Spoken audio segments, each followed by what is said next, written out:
Guys, আমরা এখন হচ্ছে চেন্নাইয়ের বুকে। মশা তো কামড়াচ্ছি। এখানে প্রচুর মশা। এখন বাজে কটা?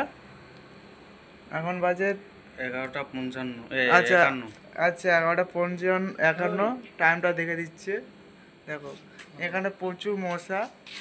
আর এখানে দেখো কংক্রিট গাড়ি আসবে বলে কংক্রিট গাড়ি আসেনি। সবাই এরা দেখো সবাই শুয়ে আছে। দেখো কি অবস্থা, ছেলেদের জীবন কেউ বোঝে না।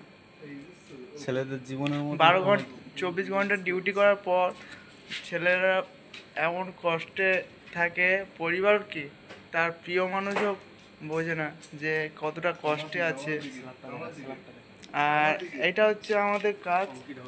কংক্রিটটা হবে, এখনো কংক্রিটটা আসেনি, বললো কংক্রিটটা আসবে, এখনো আসেনি।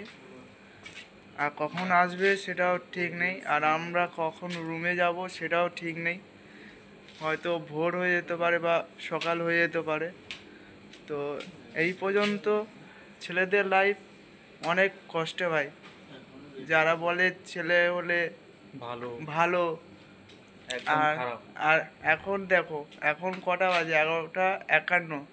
আর আমরা এই রাত্রে এখন সবাই নিস্তব্ধে শুয়ে আছে। আর আমরা এখানে শুয়ে আছি, এখনো কংক্রিট গাড়ি আসেনি। এখানে মশা প্রচুর প্রচুর মশা।